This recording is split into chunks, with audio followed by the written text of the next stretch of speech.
नमस्कार, AB star news देख रहे हैं आप और मैं हूं आपके साथ सोहन सिंह। अपनी इस खास पेशकश में आज बात करेंगे राजस्थान की। दरअसल राजस्थान में कैबिनेट विस्तार की तैयारियां पूरी कर ली गई हैं और अब कभी भी राजस्थान कैबिनेट का विस्तार किया जा सकता है, जिसको लेकर के मुख्यमंत्री अशोक गहलोत ने दिल्ली में एक बैठक की थी, जिसमें प्रियंका गांधी मौजूद थी, केसी वेणुगोपाल मौजूद थे, अजय माकन मौजूद थे और यह तय माना जा रहा है कि इस बैठक में कैबिनेट विस्तार की अंतिम रूपरेखा तैयार कर ली गई है और कहा यह भी जा रहा है कि जो फॉर्मूला कैबिनेट विस्तार का होगा वो एक नेता एक पद के फॉर्मूले पर कैबिनेट का विस्तार किया जाएगा। यानी कि जिनके पास पहले से जिम्मेदारियां दे दी गई हैं, जिनकी जिम्मेदारियां निर्धारित कर दी गई हैं, उनकी मंत्रिमंडल से छुट्टी भी हो सकती है। सबसे पहले आपको ग्राफिक्स के जरिए उन 3 नामों को बताते हैं जिनकी मंत्रिमंडल से छुट्टी मानी जा रही है। तो ग्राफिक्स के जरिए वो 3 नाम आपकी स्क्रीन पर हैं। पहला नाम गोविंद डोटासरा का है, दूसरा नाम हरीश चौधरी का है जो एआईसीसी प्रभारी हैं पंजाब के, तीसरा नाम रघु शर्मा का है, ये गुजरात के एआईसीसी प्रभारी हैं। गोविंद डोटासरा की अगर बात करें तो राजस्थान कांग्रेस कमेटी के ये प्रमुख हैं और अब ये माना जा रहा है कि इन तीनों की गहलोत मंत्रिमंडल से छुट्टी हो सकती है और छुट्टी होने की वजह यह है कि एक नेता एक पद के फॉर्मूले पर कांग्रेस राजस्थान में चलती हुई नजर आ रही है।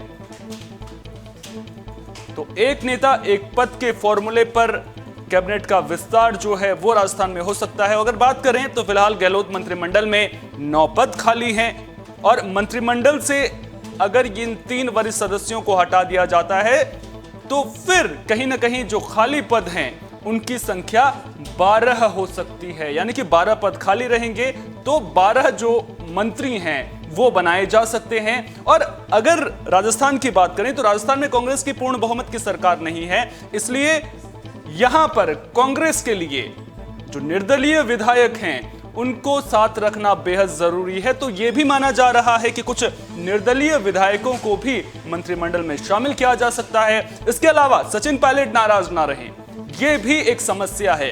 तो सचिन पायलट खेमे से भी कम 5 या फिर 6 मंत्री बनाए जा सकते हैं, इस तरह की संभावनाएं जताई जा रही हैं। दूसरी तरफ अगर अशोक गहलोत की बात करें तो राजनीति के चाणक्य अशोक गहलोत भी माने जाते हैं। यानी कि उनका दिमाग भी पूरी तरह से जब सियासी समीकरणों की बात हो या फिर मंत्रिमंडल विस्तार की बात हो तो इस पर काम करता है। तो ये भी आसार लगाए जा रहे हैं कि हो सकता है कि 12 के 12 मंत्री ना बनाए जाएं। आगे अगर असंतोष की भावना पार्टी के अंदर देखने को मिले, गुटबाजी देखने को मिले, तो तब के लिए भी कुछ पद खाली रखे जा सकते हैं। तो कुल मिलाकर अब कैबिनेट विस्तार किस तरह से होगा, एक नेता एक पद का फॉर्मूला कितना काम करेगा, ये सवाल कई सारे हैं और इन सवालों का जवाब तलाशने की कोशिश करेंगे। हमारे साथ जुड़ रहे हैं राजनीतिक विश्लेषक सुनील कौशिक जी। सुनील जी, बहुत बहुत स्वागत है आपका एबी स्टार न्यूज पर। धन्यवाद। सुनील जी, सबसे पहला सवाल तो मैं आपसे ये जानना चाहूंगा कि एक नेता एक पद का फॉर्मूला, क्या इस फॉर्मूले से अगर राजस्थान की बात करें तो राजस्थान में कांग्रेस आगे जब चुनाव होंगे तो उसको ध्यान में रखते हुए यह फैसला लिया गया है, या फिर जिस तरह से चुनौतियां हैं, चाहे बात हरीश चौधरी की कीजिए, उनको पंजाब की जिम्मेदारी उनके पास है, तो कोई अतिरिक्त भार ना पड़े, ये कांग्रेस के मन में? नहीं, जब वो आप इतिहास उठा के देखेंगे जी, जब जिस राज्य में पार्टियों में विवाद की स्थिति पैदा होती है, उत्तर प्रदेश में भी आपने कई बार देखने को मिला होगा, तो ऐसी स्थिति आती है कि जब कोई भी गुट इतना भारी न हो जाए तो उसका सरकार में भी वर्चस्व है और संगठन में भी वर्चस्व है। उसको खत्म करने के लिए ये फॉर्मूला निकाला जाता है, एक पद एक पोस्ट। तो मुझे लगता है कि वो एक बीच का रास्ता निकालने का प्रयास कांग्रेस के लोगों ने किया है। तो कल जिस तरीके से चक्रवात मीटिंग रही, तो प्रियंका गांधी से होती है, फिर राहुल गांधी से होती है, फिर सोनिया गांधी से, फिर लौट के प्रियंका गांधी से मीटिंग का दौर चल रहा, तो ये रास्ता निकाला गया होगा कि एक पद और एक ही पोस्ट होनी चाहिए। क्योंकि सचिन पायलट को ये लगता है कि कहीं गहलोत का गुट जो है, जिस तरीके से आरोप लगाए जा रहे हैं, कि कहीं ऐसा ना हो कि उसका वर्चस्व कायम हो जाए। और यही देखा गया है कि तमाम आयोगों के तमाम ऐसे पद वहां खाली हैं राजस्थान में जो भरे जाने थे, अभी तक उनको भरा नहीं गया। तो ये तो केवल मंत्रिमंडल के विस्तार की बात हो रही है, तमाम सरकार में आयोगों के पद वहां खाली हैं जो अभी भरे जाने। बिल्कुल। लेकिन वर्चस्व की लड़ाई यहाँ तक आ गई, आपने भी देखा होगा कि विधायकों का दिल्ली दौरा रहा, विधायकों की परेड स्टार्ट हो गई। सचिन पायलट का किस तरीके से गुड़गांव में धरना रहा होटल में, वो तमाम चीजें हम सबने देखी। बिल्कुल। लेकिन अब ये बीच का रास्ता निकल के आया है, अब देखते हैं कि इसमें क्या स्थिति है। दूसरा, जिस तरीके से पंजाब का प्रभारी हरीश चौधरी को बनाया गया है, रघु शर्मा जी को गुजरात का प्रभारी बनाया गया है, मुझे लगता है कि वो चेहरे हैं जो हटने के लिए तैयार नहीं हो। लेकिन कहीं ना कहीं सूत्रों ने ये कहा गया है कि नहीं, वो पार्टी के लिए काम करना चाहते हैं। ये मुझे लगता है पार्टी के वरिष्ठ नेताओं की तरफ से कहा गया। हाँ, तो वही मैं आपसे समझना चाह रहा हूँ हरीश कि चलिए, उनके पास जिम्मेदारी है, हरीश चौधरी के पास आपने पंजाब की जिम्मेदारी दे रखी है, उनके पास गुजरात की जिम्मेदारी दे रखी है, लेकिन राजस्थान में बड़ा नाम है, कांग्रेस में भी अगर प्रदेश स्तर की बात करें तो बड़ा नाम है। और अगर उनको दूसरे राज्यों में जिम्मेदारी दी भी गई है और एक नेता एक पद का फॉर्मूला निकालने की कोशिश भी की गई है, तो अगर असंतोष होगा तो फिर वो तो आगे सामने आएगा, तो फिर तो दिक्कतें बढ़ेंगी पार्टी की। तो इससे निपटने के लिए भी तो समाधान ढूंढना पड़ेगा पार्टी को फिर। नहीं, बिल्कुल। दूसरी बात मैं ये कहना चाह रहा था कि जिनको गुजरात का और पंजाब का प्रभारी बनाया गया है, वो वहां का प्रभारी अंदर से, यदि उनसे व्यक्तिगत बात की जाए तो वो वहां के प्रभारी बनना ही नहीं चाहते। बिल्कुल। ये यदि उनसे बात की जाए तो ये थोपा गया आदेश है राष्ट्रीय नेतृत्व द्वारा। तो वो अब ये कहना सचिन पायलट गुटका के, यदि उनको प्रभारी वहां बनाया गया, पद दिया गया, तो उनको मंत्रिमंडल में नहीं रहना चाहिए। तो इस पर अभी रास्ता निकलना बाकी है कि वास्तव में क्या वो मंत्रिमंडल से इस्तीफा देंगे या वहां के प्रभारी पद से इस्तीफा देंगे। लेकिन जहां राष्ट्रीय नेतृत्व का सवाल है, तो वो इस बात को कहने में कहीं गुरेज नहीं कर रहा है कि नहीं, वो इस्तीफा देंगे। और जब ये तीन लोग इस्तीफा दे देते हैं, एक वहां के राजस्थान के प्रमुख हैं पार्टी के, वो भी इस्तीफा देंगे, तो मुझे लगता है कि 9 पहले से और 3 ये 12 के आसपास हो जाने चाहिए। दूसरी बात, आपने कहा कि निर्दलीय विधायकों का समर्थन रहेगा और मंत्रिमंडल में शामिल रहेंगे, लेकिन वो बहुजन समाज पार्टी के 6 लोग हैं जो पूरी पार्टी खत्म करके इन्होंने बेड़ा कर दिया, तो उस पर भी तो कोई शर्तें लागू रही होंगी। तो आखिर में यदि बसपा के उन लोगों से बात की जाए तो वो भी मंत्रिमंडल में सम्मिलित होना चाहते हैं, और यही कमिटमेंट वहां किया गया था कि जब मंत्रिमंडल का विस्तार होगा तो अब आप कहीं न कहीं मंत्रिमंडल में रहेंगे। तो ये थोड़ा सा मुझे लगता है कि अभी घमासान चलेगा। दूसरा, सचिन पायलट गुट के 4 से 5 लोग आ जाएंगे, तो ये अब कौन 4 से 5 लोग होंगे। जहां गहलोत साहब जिन चेहरों पर मोहर लगाना चाह रहे हैं, वहां सचिन पायलट उनको अपना गुटका मानते ही नहीं है। तो ये सब बड़ी समस्या है। और वेणुगोपाल जी ने इस चीज को बड़ा बारीकी से देखा और समझा, और यदि उनसे अभी किसी पत्रकार महोदय की वार्ता किसी चैनल पे मैं सुन रहा था, तो वो कह रहे थे कि हम बीच का रास्ता निकालने का प्रयास करेंगे। ठीक है, तो जब विवाद होता है तो फिर बीच का रास्ता नहीं निकल पाया है। बिल्कुल, कहीं ना कहीं जब विवाद की स्थिति होती है, गुटबाजी होती है, तो फिर जो आला कमान होता है उसके सामने भी दिक्कतें बढ़ती हैं। अच्छा, अभी मैं जिक्र कर रहा था कि 12, जिस तरह से आपने भी बताया कि 12 पद खाली होते हैं, उसके बाद क्या आपको नहीं लगता कि अशोक गहलोत जिस तरह से उनकी राजनीति रही है या फिर जिस तरह से वो सियासी समीकरणों को देखते हैं, तो कुछ पद खाली रखे जा सकते हैं ताकि बाद में अगर कहीं से असंतोष आए तो वहां पर उन्हें मंत्री बना दिया जाए, या फिर एक तरह से कहें कि उस टाइम पर लॉलीपॉप देने की कोशिश की जाए ताकि जो असंतोष अगर बाद में उभरता है तो उसको जो है काबू में कर सकें? नहीं, देखो, इसके अलावा भी सचिन जी का ये कहना है, ये भी कहीं मीडिया में बातें जिक्र नहीं हुआ है, कि जो पहले मंत्रिमंडल का विस्तार हुआ उसमें से भी लोगों को इस्तीफा देना पड़ेगा, हटना पड़ेगा।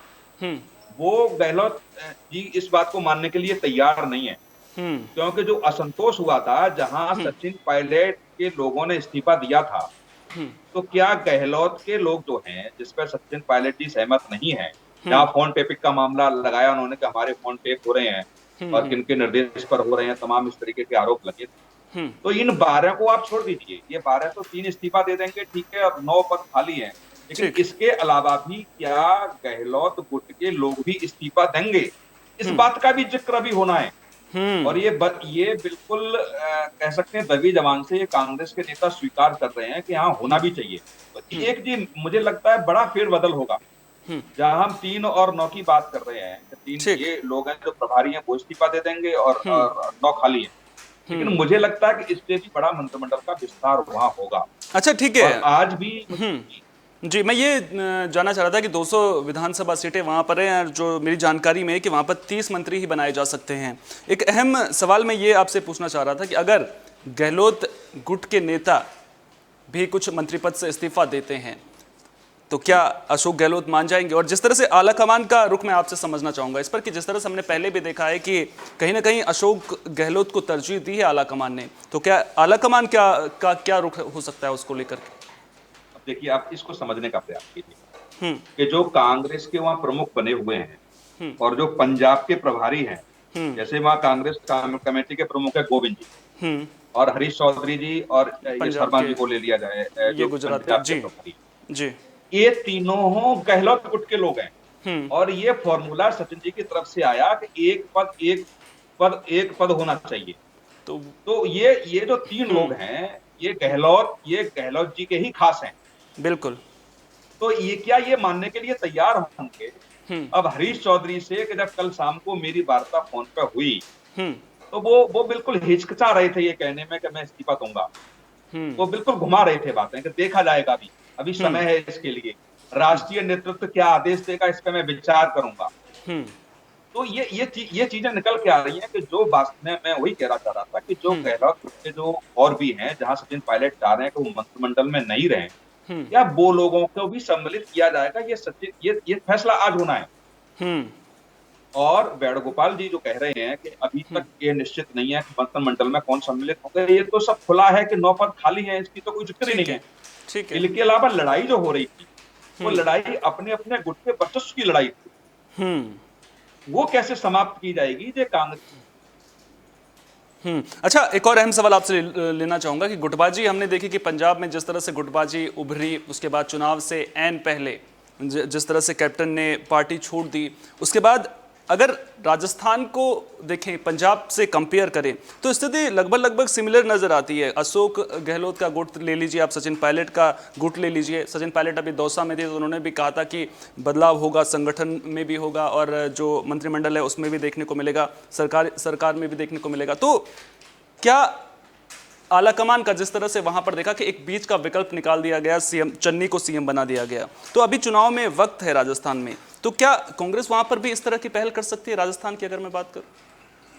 देखिए, एक फॉर्मूला होता है जब किसी की सरकार होती है, सत्ता किसकी होनी चाहिए और दल, मतलब आपके पास सत्ता और संगठन का नेतृत्व यदि एक ही मानसिकता के लोगों के पास है तो वहां सरकार चलाने में दिक्कत नहीं है। जो गोविंद जी हैं, जो वहां कांग्रेस कमेटी के प्रमुख है राजस्थान, वो निश्चित तौर से गहलोत गुट के, वो सचिन जी का यही कहना था और ये बीच शुरू में निकल के आया था कि सचिन पायलट जी को हम कांग्रेस का प्रमुख बना दिया जाएगा, उस पर वो तैयार नहीं। तो यहाँ पंजाब की तुलना करेंगे कि पंजाब में सब कुछ ठीक चलता रहा जब तक वो वहां का प्रदेश अध्यक्ष जो थे वो कैप्टन साहब के खास थे, कैप्टन साहब की हम यहाँ कर रहे थे। और जब प्रदेश का नेतृत्व बदल गया तो सब कुछ छिन्न भिन्न हो गया। तो जब प्रदेश का नेतृत्व अलग होगा और सरकार का नेतृत्व अलग होगा, मतलब संगठन का और सरकार के नेतृत्व जब विपरीत विचारधारा के हो जाते हैं या विपरीत गुटों के हो जाते हैं, तब मुझे लगता है कि पंजाब जैसी स्थिति पैदा होती है। तो ये, और दूसरी बात मैं कहूंगा कि जहां अभी राजस्थान में अभी से नहीं चल रहा है, मुझे लगता है कि जब से सरकार नहीं है उसके 6 महीने बाद से शुरू हो गया है। हाँ, मुख्यमंत्री को लेकर के जब समय कांग्रेस का राष्ट्रीय नेतृत्व दे रहा है, तो मुझे लगता है कि जो पंजाब में स्थिति चली थी कि पंजाब में पिछले 2 साल से चल रहा था और वो समाधान नहीं निकाल पा रहे थे, तो मुख्यमंत्री तो बीजेपी ने भी बदले, उत्तराखंड में भी बदले और गुजरात में भी बदले, लेकिन तत्काल हुआ ना सारा कुछ। जब आप किसी को सोचने का वक्त दे देते हैं राजनीति में, या किसी को बचाने का प्रयास करते हैं, किसी को पूर्ण आशीर्वाद देने का प्रयास जब राष्ट्रीय नेतृत्व करता है, तो मुझे लगता है कि पंजाब और राजस्थान जैसी घटनाएं देखने को मिलती। अच्छा, क्या आपको यह नहीं लगता कि जिस तरह से पंजाब में चुनाव से ऐन पहले फटाफट में जो है एकदम से, जैसे ऐसा लगा कि एकदम से फैसला ले लिया गया, क्योंकि अगर आप किसी भी तरह की तैयारी नजर नहीं आती है, तो क्या ये कांग्रेस की कमी भी निकलकर सामने आती है? अगर दूसरे राज्यों की बात करें तो क्या जिस तरह से कांग्रेस का जनाधार कम हो रहा है, वोट कम हो रहा है, वोट शेयर कम हो रहा है, पूरे भारत की मैं बात कर रहा हूं, तो जो आलाकमान फैसले लेने में देरी, ये भी इसके पीछे की एक वजह है? नहीं, बिल्कुल है। आप देखिए ना, पंजाब की स्थिति का आप जिक्र कर रहे हैं, तो कैप्टन साहब कभी राहुल गांधी और प्रियंका गांधी से नहीं मिले, वो सीधे सोनिया गांधी से मिलते थे। और सिद्धू की बात करेंगे, सिद्धू जी प्रियंका गांधी और राहुल गांधी से मिलते थे। तो जब राष्ट्रीय नेतृत्व में भी गुटबंदी हो जाए कि कौन किसका व्यक्ति है, अब तो ये लगता है, हम लोग एनालिसिस करते हैं कि आप सोनिया गांधी के व्यक्ति हैं, राहुल प्रियंका गांधी के व्यक्ति हैं। कल भी आपने देखा होगा, दूसरी बात मैं राजस्थान और मध्य प्रदेश की बात करूं, जब मुख्यमंत्रियों का चयन हुआ तब भी आपने देखा होगा कि एक गुट सोनिया गांधी का धरना दे रहा था, तो एक गुट प्रियंका गांधी राहुल गांधी के पास था। बिल्कुल। तो जब ऐसी विचित्र स्थिति हो जाए और राष्ट्रीय नेतृत्व तत्काल फैसला न ले पाए, कि सामान्य स्थिति बनी रहे कि मामला सामान्य हो, तो मुझे लगता है कि पंजाब जैसा घाव कोई भी पार्टी होगी वो मिलेगा। अच्छा, एक और अहम सवाल आपसे लेना चाहूंगा। दरअसल सचिन पायलट की तुलना जो है कई बार तो ये सुर्खियों में भी खबरें रही हैं कि ज्योतिरादित्य सिंधिया से की जाती है। और अगर चुनाव में अभी वक्त है राजस्थान में, लेकिन अगर आप राजस्थान की राजनीतिक हलचलों को देखें तो चुनाव से पहले क्या इस तरह के किसी बदलाव की आशंका आप देखते हैं सचिन पायलट की ओर से? नहीं, जिस तरीके से सचिन पायलट जी ने आक्रामकता दिखाई थी वो हम सबने देखी। बिल्कुल। लेकिन मैं यदि मानूं, समीक्षा करूं अपनी व्यक्तिगत तौर से, तो राजस्थान में चुनाव के समय से पहले की हम बात करें, यदि वहां कांग्रेस सत्ता में वापस आई है तो गहलोत जी की वजह से नहीं आई। पायलट इतने ने बड़े भी काम किया सरकार है के जी, खिलाफ बिल्कुल। आंदोलन हुए, उनका नेतृत्व सचिन पायलट ने किया। बिल्कुल, और जमीन पर दिखे भी थे वो। किसानों के बीच जाकर के निकली हो, गरीबों के बीच जाकर जो निकली हो, वो सचिन पायलट ने वो की। तो वहां की जनता मानती है कि सचिन पायलट ने वहां लड़ाई लड़ी है विपक्ष में रहते हुए। बिल्कुल। अब राष्ट्रीय नेतृत्व को थोप दे, नहीं साहब गहलोत साहब का कार्यकाल वहां के लोगों ने देखा है, राजस्थान की जनता ने समझा है, देखा है। तो मुझे लगता है कि पायलट मुख्यमंत्री होते और वहां कुछ नया देखने को होता, तो मुझे लगता है कहीं ना कहीं कांग्रेस ही मजबूत। बिल्कुल। और दूसरी तरफ वही मैं आपसे सवाल पूछना चाह रहा था ना, वही मैं समझना चाह रहा था कि क्या सचिन पायलट की अगर आप राजनीति को देखें तो कांग्रेस से जुड़े हुए रहे हैं, क्या सचिन पायलट जिस तरह से उनको उस वक्त साइडलाइन कर दिया गया था, सबसे प्रबल दावेदार उनको मुख्यमंत्री पद का माना जा रहा था, अशोक गहलोत को आगे कर दिया गया था, जो तरजीह है, क्योंकि जिस तरह से आप भी मान रहे हैं कि उनको मुख्यमंत्री बनाया होता तो फिर कांग्रेस की जो पार्टी है वो वहां पर मजबूत होती है, तो जिस तरह से साइडलाइन किया गया है तो उनके मन में भी तो विचार उमड़ रहे होंगे, तो क्या इसको लेकर के वो फैसला ले सकते हैं, जिस तरह से एक तरह से कह सकते हैं कि राजनीतिक उपेक्षा उनकी की गई है? नहीं, देखो मैं ये 3 या 4 दशक की बात करूं और सारे लगभग राज्यों की बात करूं, तो नेता वही सफल है जहां उसका सत्ता में और संगठन में वर्चस्व है, गुटबाजी नहीं होती। आप देखेंगे ना कि उत्तर प्रदेश में मुख्यमंत्री को हटाने का प्रयास किया गया, तमाम चर्चाएं हुई, नहीं हटाना। मंत्रिमंडल के विस्तार की तमाम साल भर से चर्चा हो रही थी, उत्तर प्रदेश का मंत्रिमंडल हुआ तो योगी के सहमति से हुआ, योगी जिसको चाहते थे उन्होंने किया, उन्हीं लोगों के नाम आए।